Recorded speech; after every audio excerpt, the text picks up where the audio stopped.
안녕하세요, 여러분. 오늘은 좀 안타까운 소식인데요. 강릉의 한 병원에서 허리 실수를 받으신 어르신들께서 좀 예상치 못한 감염 증상을 보이셨다는 사건을 살펴보겠습니다. 저희가 접한 자료는 당시 상황을 다룬 시사 라디오 인터뷰인데 이걸 바탕으로 좀 깊게 파헤쳐 보려고 합니다.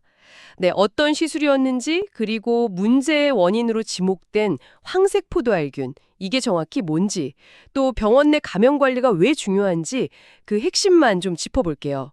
여러분께서도 의료 정보를 접하실 때 뭘 좀 눈여겨봐야 할지 같이 생각해보는 시간이 됐으면 합니다. 자, 그럼 바로 시작해 볼까요? 먼저 사건 개요부터 좀 보죠.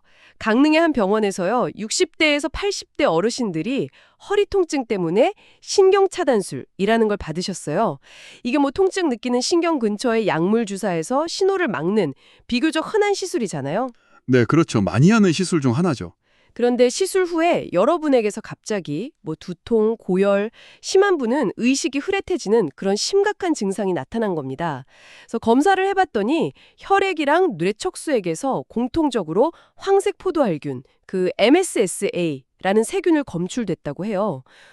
이 균 피부에도 있다면서요? 왜 이렇게 위험해진 걸까요? 네, 바로 그 점이 핵심입니다. 황색포도알균, 특히 이제 MSSA는 말씀하신 대로 우리 피부나 코 안에도 흔하게 있어요. 뭐 보통 때는 문제를 잘 일으키죠.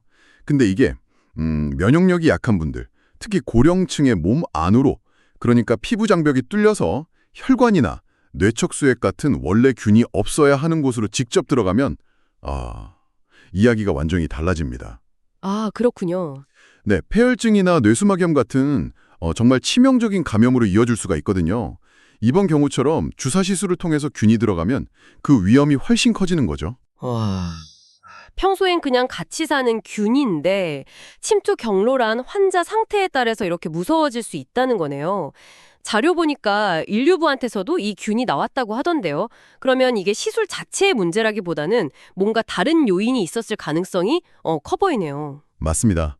전문가들도 시술 자체 어떤 내재된 위험성보다는 그 준비나 관리 과정에서의 부실 가능성에 좀 더 무게를 두고 보고 있습니다. 관리 부실이요? 예를 들면 어떤 걸까요? 예를 들면 뭐 주사제를 준비하는 과정에서 오염이 됐다거나 아니면 사용한 기구 소독이 좀 미흡했다거나 혹은 의료진의 손위생 같은 아주 기본적인 무균 원칙이 제대로 지켜지지 않았을 가능성, 이런 것들을 지금 조사 중인 걸로 보입니다. 근데 여기서 좀 더 생각해 볼 점은 이게 단순히 한두 명의 실수가 아니라 혹시 병원 내 감염관리 시스템 전체에 어떤 허점이 있었던 건 아닌가 하는 거죠. 아, 시스템의 문제일 수도 있다. 네, 기본적인 절차가 정말 생명을 좌우할 수 있다는 걸 보여주는 사례라고 할 수 있습니다. 듣고 보니 정말 기본 중에 기본인데 그게 무너지면 이렇게 심각한 결과로 이어질 수 있다는 게 좀 충격적이네요.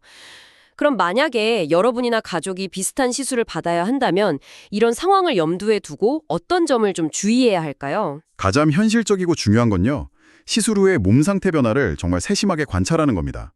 전에 없던 발열이나 오한, 아니면 시술 부위가 너무 아프거나 붓는다거나 또 뭐 극심한 두통, 의식이 좀 흐릿해지는 느낌 이런 게 있다면 절대 가볍게 보시면 안 되고 즉시 병원에 알려야 합니다. 즉시 알려야 한다. 네. 그리고 또 한 가지는 뭐 시술 전에 병원의 전반적인 위생 상태라든지 아니면 의료진이 손소독 같은 기본적인 감염 예방 수칙을 잘 지키는지 슬쩍 살펴보는 것도 뭐 심리적인 안정에는 도움이 될 수 있겠죠.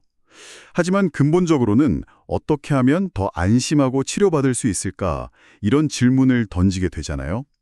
결국 환자 스스로가 자기 치료 과정에 좀 더 관심을 기울이는 게 중요해지는 것 같습니다. 네.